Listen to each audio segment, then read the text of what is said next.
السلام عليكم ورحمة الله وبركاته ومغفرته. الله جل جلاله في قرآن عظیم شان کی انسانانو ته امر کوي په درود سره. الله جل جلاله وإن الله وملائكته يصلون على النبي يا أيها الذين آمنوا صلوا عليه وسلموا تسليما. الله ملک درود وایي پر رسول الله صلی الله علیه وسلم باندې، نو وایي مؤمنانو تاسیم درود ووایست او سلام ووایست. نو اوس که سړی پام وکړي په درود کې چې د دعا په سر کې به ثنا د الله حمد د الله ویل کېږي، بعد کې به درود ویل کېږي، په پای کې به بیا درود ویل کېږي. نو ځکه هغه دعا چې وسي چې درود نه کي پکښې،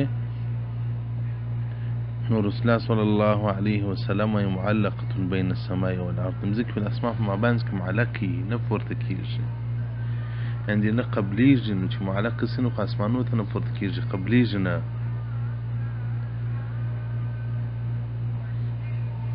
نو کوم وخت چې درود په دعا کې وویل سي، هغه دعا مستجابه وګرځېږي. بل روایت کې راځي دعا محجوب، دغه دعا محجوبه وي تر هغه وخته چې درود پر رسول الله باندې نه وي ویل سوی صلی الله علیه و آله وصحبه وسلم. او دغه رنګه چې څوک له تلبیه څخه فارغ سي، حاجي یا عمرې والا معتمر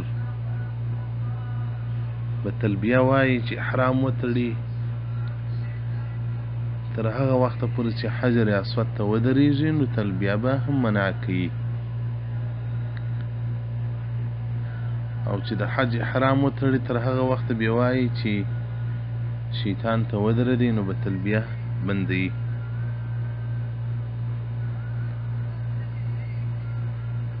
نو وایي چې انسان د لبیک اللهم لبیک له تلبیه څخه فارغ سي، دې هغه ووایي، نو د هغه څخه بعد کې به بیا درود وایي، د هغه بعد به بیا درود وایي.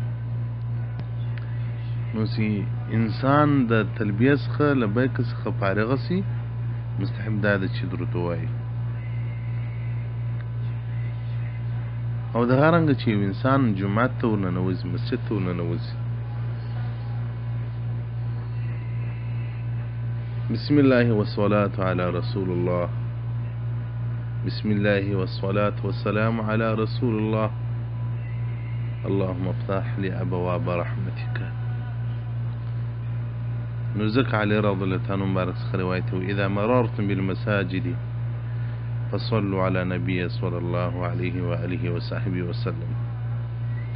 او دغه رنګه چې له مسجد څخه راوځي درود به وایي، او بعد کې به بیا د مسجد څخه د وتلو دعا وایي. نو هر عمل هر عبادت کې باید سړی درود ووایي. حتی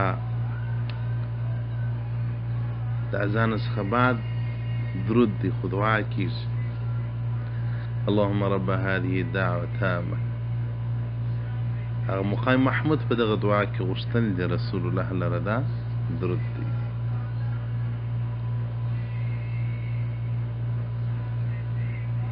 نو الله جل جلاله دې کثرت درود ویل رانصیب کړي چې ډېر درود ووایو،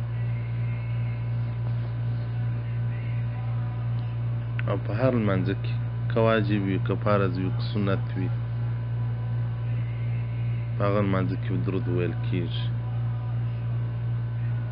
داسې لمونځ نشته چې پاکې دي درود پر رسول الله صلی الله علیه و آله وصحبه وسلم مدني ویل سوی.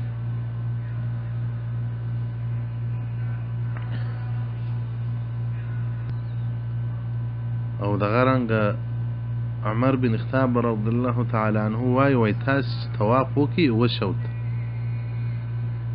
نو بیا عند المقام 2 رکعته لمونځ وکړئ، بیا صفا ته راسي، صفا او مروه وکړي،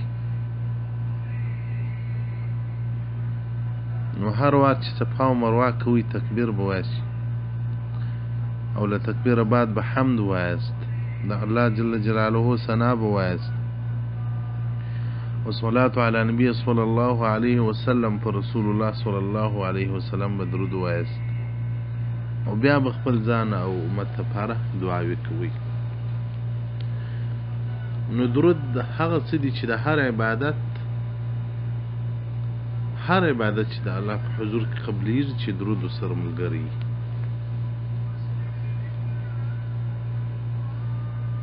هر عبادت چې د الله په حضور کې قبلیږي چې درود سره ملګری. حدیث رقم 9 صفحه نمبر 9 پس د صلات علی نبی صلی الله علیه وسلم.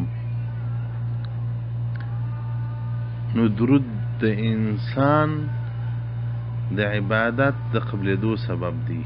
که څوک په هر عبادت کې درود ملګری کړي عبادتونه به الله قبول کړي.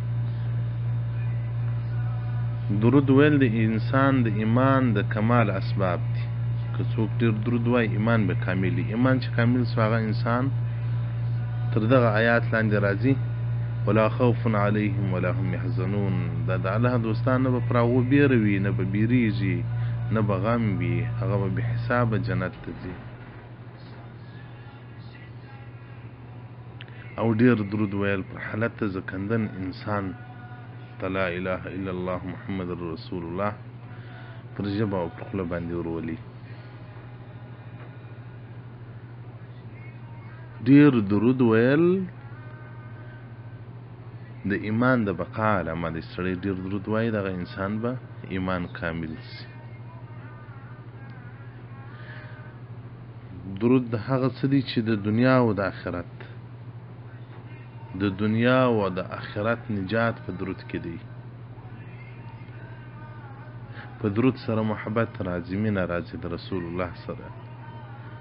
محبت ته رسول الله تر دغه اندازې پورې پر موږ باندې فرض دی چې تر اولاد تر مور تر هر څه به رسول الله موږ ته قریب وي. د هغه سره به زموږ مینه وي د هغه سره به زموږ محبت وي نو به بیا ایمان تیر کړو.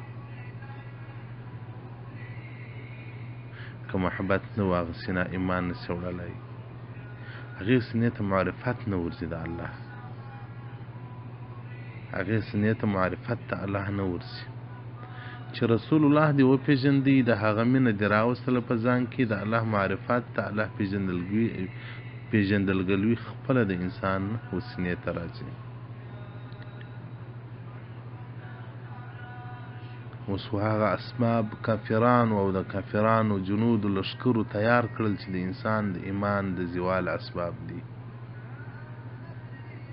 خو هغه چې د انسان د ایمان د بقا اسباب دي لکه درود ویل ذکر کول طاعت ته الله بندگی د الله هغه ست خلقو له لاس څخه ووتي. موږ اوس مشغول یو د الله څخه د الله د رسول څخه مشغول یو که نرو که ښځې په جوال ټلیفون په انټرنیټ باندې مشغول یو فلاح و فلاح په دنیا باندې مشغول یو.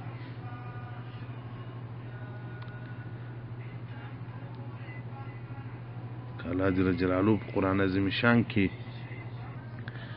د سورة التوبې په 38 آیات کې الله جل جلاله د دنیا متعلق سره توایي. د دنیا متعلق الله جل جلاله سره توایي ارضیتم بالحیات الدنیا من الآخرة. ایا تاسو دغه د دنیا ژوند د دنیا زندگی ایا په دې باندې راضی یاست تر هغه ژوند چې هغه د آخرت ژوند دی؟ فما متاع الحیات الدنیا نه دی دغه ژوند د دنیا په الآخرت الا قلیل. په بل آیات کې راځي الله جل جلاله راته وایي وایي ژوند د دنیا چې دی هغه متاع قلیل. په بل آیات کې راځي الله جل جلاله وایي د دنیا ژوند لهو العب دی بازی دی ژوند د آخرت دی. په بل آیات کې راځي الله جل جلاله وایي ژوند د آخرت خیر دی او ابقا دی باقی دی تر ژوند د دنیا تر ژوند. نن خو موږ دنیا تر آخرت مختاره کړې ده، آخرت هم پرېښی دي، مشغول یو د الله څخه. پخوانو خلقو، پخوانو علماو، پخوانو بزرګانو د الله سره دومره مینه او محبت. بایزید بستامي رحمت الله علیه په خوب کې حورې ولیدلې، نو د جنت حورې دي، نو څومره به ښایسته وي، څومره به حسینې وي. نو د مبارک چې د جنت حورې په خوب ولیدلې، نو یو ورځ دوی ډېر سوچ کې بند دي چې دا څومره ښایسته ښایسته بدنونه وه، څومره ښایسته ښایسته رنګونه وه. ځکه الله په قرآن عظیم شان کې د دې بیان داسې موږ ته کوي چې هغه دور مکنون، هغه ملغلرې دي، هغه ملغلرې دي چې رنګ او خوشبویي یې په دنیا کې نسته، نه انسان تصور کولی شي.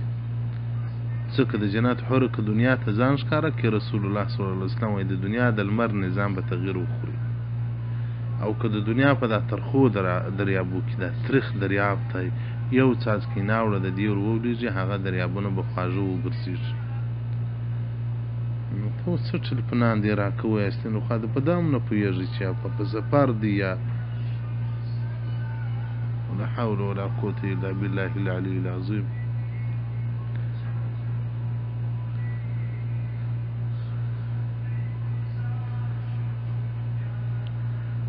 بس د الله جل جلاله قدرت دی چې زه بیان شروع کړم، ټلفونان بس را روان شي.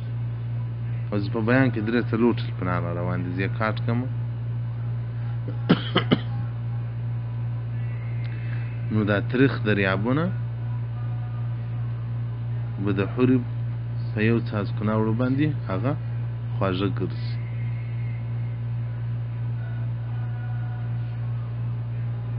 نو بایزید بستامي رحمت الله علیه مبارک چې دوی په خوب ولیدلې،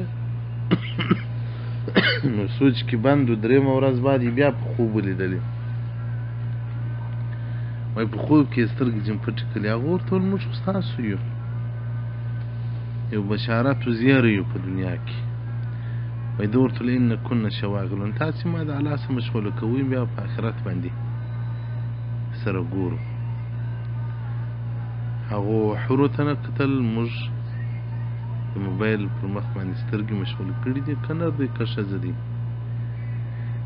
الله دې زموږ سترګې د الله په قرآن مشغوله وګرځي، الله دې زموږ ژبې د رسول الله په درود مشغوله وګرځي، الله دې زموږ سینې د رسول الله په محبت باندې ښایسته وګرځي.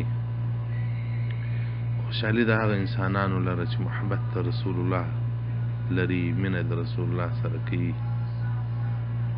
خوشحالي د هغه انسانانو لره چې ژبې په درود مشغوله وي، ځکه ډېر درود ویل دغه انسان به ایمان وړي. تاسو باور وکړئ پر ایمان تلل ډېر عظیم کار دی. د ماښام د چا سره بحث و، هغه په دا جنت البقیع کې کار کوي. نو ما دا د مړو بیان ورته وکتئ، خو ډېر مړي وینئ، ډېر مړي درته راځي. نو څه ډول یې دا د شقاوت او د سعادت علائم په ژوند کې هم یې سړی پوهېږي دا سړی بدبخته دی، دا نیکبخته دی. بیا د راټولوو داسې انسانان شته چې مخې و قبلې ته چې هرې خوا ته یې کېدی مخ راواړوي، قبلې ته مخامخ شي. داسې انسانان شته چې دغه د تشهد ګوته یې داسې جګ نیولي، د الله پر وحدانیت باندې شاهدي ده. او داسې انسانان هم شته چې مخې له قبلې اوښتي، چې مخ قبلې ته برابر کړې بېرته یې مخ واوړي. نو هغه ما ورته وویل اهل د مدینې ډېر خراب یې، او که د هغه عمریانو حاجان، بیا د عمریانو حاجان ډېر سم یې، اکثره کې سم یې، یو کې خراب یې. او اهل د مدینې چې راوړل خاص بیا دغه شباب ځوانان دغه داسې چې مخانې د قبلې څخه اوښتي او مخانو څخه یې سړی بیریږي. سبحان الله سبحان الله. نو دا ټول ماښام دغه فکر راسره و، ټول ماښام په دغه سوچ کې ولم. چې عربه ته فضل را باندې وکړه. مدینه هغه ځای دی چې ځوانانو د ځوانانو په شکل کې به جبرائیل امین راکړي له اسمانه څخه. مدینه هغه ځای دی چې د مدینې د ځوانانو په شکل به جبرائیل امین رسول الله ته راکړي، او ځوانان عاشقان به رسول الله باندې، خو نن له بده مرغه ځوانان بې ایمانه تر دنیا ځي. محبت نسته، د رسول الله حضور تم په پتلانه کې ولاړی، خریلی مخ ورته ولاړ دی، او په مدینه کې سروز غږیږي، په مدینه کې ټي وي ته ګوري، په مدینه منوره کې فلمونه ګوري. مدینه منوره کې ناروا کول دا داسې مثال لږ په مسجد کې سړی ناروا کوي. نو الله دې رحم وکړي. محترمینو، اسباب د ایمان د زوال ډېر شول. راځئ چې درود ډېر وایو چې الله مو ایمانونه کامل کړي. والسلام علیکم ورحمة الله وبرکاته.